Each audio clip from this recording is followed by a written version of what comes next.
It is 111 BC, and King Yugurtha of Numidia has thoroughly shaken up the Roman beehive. He had finished consolidating power over his kingdom, and there were few family members left that could challenge his claim as king. Things may have been stable domestically, but his foreign relations were anything but. Rome was going to war with him, for repeatedly disobeying the rules of don't murder your brothers and relatives, and all around just being a general pain in the butt. But he wasn't too worried. Yugurtha had studied Roman battle tactics, and was confident he could humiliate them on the battlefield as badly as he had politically. The Romans got some legions and arrived the following year. This first phase of the war involved small skirmishes, with Yugurtha refusing to partake in a fixed battle. When the armies finally clashed in 109 BC, it was completely on Yugurtha's terms.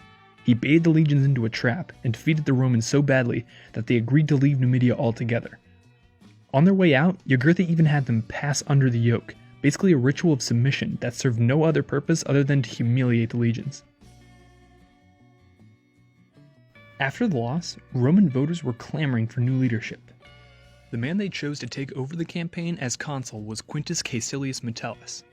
Metellus was a great candidate, as he was well known for being incorruptible, which meant no bribes, Yugurtha's worst nightmare. His family, the Metelli, was powerful and well connected during this period. Metellus used these connections to find the most experienced commanders he could to serve under him, but this proved more difficult a task than he had hoped. Rome's borders had expanded from Spain to Turkey, and the constant wars protecting the new frontiers had taken its toll on Roman manpower. Reluctantly, he chose Gaius Marius to serve as his legate. The two were political rivals, but Metellus knew that Marius would do a good job, so he decided to look past their political differences for the time being. Unfortunately for him, Marius had other plans. After a half-hearted attempt at negotiations by Yugurtha, he and Metellus met in combat in the summer of 109, after the Romans walked into another trap set by the Numidians. But this time, the Romans held the line, and although neither side could really claim victory, the Numidians took significant casualties. But Yugurtha would not give up that easy, and he personally rode to the surrounding villages, where he soon replenished his forces and was ready to again bait Metellus and the Romans. When word reached Metellus that Yugurtha was already back at full strength, he realized that every time he beat the Numidians, Yugurtha could simply disappear and re-emerge later with a fresh army, until his own legions were not able to carry on the war any longer. Metellus decided to switch strategies. The goal of the war would no longer be to defeat Yugurtha in a pitched battle, but instead to occupy the entire kingdom. When Yugurtha had no more land under his control, he would be unable to recruit an army and be defeated. From a military perspective, this was a really good move. It maximized the advantages of the Roman Republic while minimizing the chance that Yugurtha would lead them into another devastating ambush, as well as getting rid of his home field manpower advantage. Yugurtha adapted as best he could to Metellus' new strategy. He sent all his infantry home so that his army consisted solely of the light cavalry that Numidi was known for. He used his fast-moving army to harass Roman supply lines and ambush stragglers. But his luck was running out. Numidians were getting tired of war, and let's be honest, this war was 100% his fault. Another attempt at negotiating a surrender was made, but Yugurtha declined at the last minute and fled to the far reaches of Numidia, where he'd disappear for a while, plotting his return. Now Metellus' strategy was working, and it had come this close to ending the war. But for the politicians in Rome, that clearly wasn't good enough. Enemies of the Metelli family went on and on that the war wasn't being won fast enough, and Metellus had not won a real battle since he first landed in North Africa. Marius himself influenced many of the other officers to complain about Metellus, even as he was fighting the war. He was preparing to run for consul in 108, but to do this he'd have to make it back to Rome. This put him in an awkward position of having a conversation with Metellus that went something like, "Can I have a leave of absence?" "What for? We're kind of in the middle of a war." "Oh, I want to run for your job so I can replace you." Needless to say, Metellus declined. After that, Marius went from passive-aggressive to straight-up a hindrance to Metellus, openly saying that if he were in charge, the war would be over in a couple of weeks. When a possible deserter showed up, Marius urged Metellus that the man must be executed as an example to the rest of the men. But when Metellus complied, Marius complained to his supporters how the deserter was punished much too harshly for a crime without sufficient evidence. Eventually, Metellus threw his hands up and was like, "Alright, fine, go home. I'll do this myself." With politics aside for now, the war continued at Metellus' slow pace. Yugurtha found himself deep in the Atlas Mountains, where he lived with a small force of Numidians and a tribe of nomads. Yugurtha hired the tribe as his own mercenary army. While he was securing the new force, he also convinced Bocchus, the king of neighboring Mauritania, to join the war on his side. Bocchus had been watching the Romans gain power in North Africa and was anxious to knock them down a few pegs. Plus, the two kings were related. It's unclear how exactly, but in any case, Bocchus was not willing to see his relative killed and his kingdom annexed. Bocchus, Iugurtha, and his nomads crossed back into Numidia, marching towards Cirta. Metellus was aware of the new force, and began planning how he should respond. But before he could make a plan, he received a letter from Rome.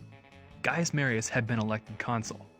Not only that, but the Senate had decided to give Marius command over the war in North Africa, essentially firing Metellus. Sources describe Metellus' reaction to the news through their old-timey flowery language, but there was no pretty way to put it. He was pissed. Although the former consul presumably steamed the entire boat ride back to Rome, his return wasn't entirely bitter. He still had plenty of support in the city. And as a kind of consolation prize, they awarded him a triumph, which is essentially a big Roman parade in his honor. They even gave him a fancy last name, Metellus Numidicus, to recognize his achievements in the war. Marius had run on the platform that he would end the war swiftly by capturing Yugurtha and destroying his armies. But when he made it to Numidia, he realized that what Metellus was doing was actually working pretty well. Whenever he got close to Yugurtha, he would disappear with his faster-moving troops. Marius also ran into problems with finding officers just like Metellus had, so he had to look for people he might consider unsavory at first glance.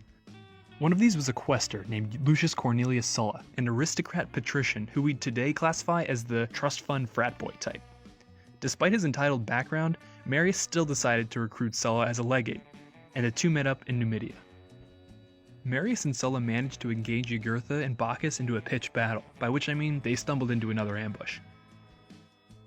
This time, Sulla did some quick thinking and outflanked the Numidians, routing them and saving the legions. The next battle was not an ambush, and the Romans completely destroyed Yugurtha's force. The king again fled south to find more mercenaries. Bocchus, however, was doing some thinking. The war was not going his way, yet he realized that he was in a unique position that he could leverage against the Romans or Yugurtha. He opened up negotiations, and Marius sent Sulla to strike a deal. Bocchus met with Sulla, who told him that they were open to peace as long as they handed over Yugurtha. Bocchus agreed and requested that Sulla come to his court for the official negotiations. Sulla made it to Bocchus alive, despite traveling right past Yugurtha's newest army, which at one point was only 2 miles away. When Sulla arrived, Bocchus offered to essentially become an ally of Rome as a tributary, as well as, of course, Yugurtha. Bocchus also purposely leaked information to Yugurtha's spy network that Yugurtha could still totally convince him to backstab the Romans if he gave them a good enough deal. Yugurtha quickly replied that he'd give Bocchus a third of Numidia, as well as an alternative peace plan. He told him to kidnap Sulla, who he knew was a prominent citizen in Rome. Then as a bargaining chip, he'd keep Sulla as ransom until the Romans left. If Bocchus took this, Mauritania would be the dominant power in North Africa, but the Romans wouldn't be gone for long. The Roman Republic had a strange habit of losing their wars at first, but no matter how bad things got, they always came back, and there was no reason this time wouldn't be different. Mauritania, on the other hand, was completely done fighting. The other option was handing over Yugurtha, which would mean that he would not only be betraying his relative, but he would also cost Mauritania its independence, a surefire way of causing revolts all across your country. After a night of deliberation, Bocchus set up a meeting with Yugurtha. To the Numidians' dismay, Bocchus had his soldiers killed and put Yugurtha in chains. Then he gave him over to Sulla. After 12 years of political and military maneuvering, Yugurtha was finally in Roman custody. Sulla delivered Yugurtha to Marius, and they all returned to Rome. This victory secured Marius his second consulship in 104. He was thrown a triumph, and it reportedly was the biggest one in some time, but the centerpiece was Yugurtha. He had been public enemy number 1 since he had murdered the Italian minority in Numidia, while disposing of his brothers, but now he was defeated. The former king was thrown in jail, where he was stripped and given no food or water. Unlike his last visit, he had no one to help him, and no one he could bribe. King Yugurtha lasted 6 days in his cell before he died, outplayed by his own ambition. But Marius could not totally celebrate his victory. Sulla had been the one to actually capture Yugurtha, and he didn't let anyone forget it. Just as Marius had undermined Metellus, Sulla was now undermining Marius. This turned the distaste Marius had for Sulla into hatred, and spoiler alert, things between them just get worse from here.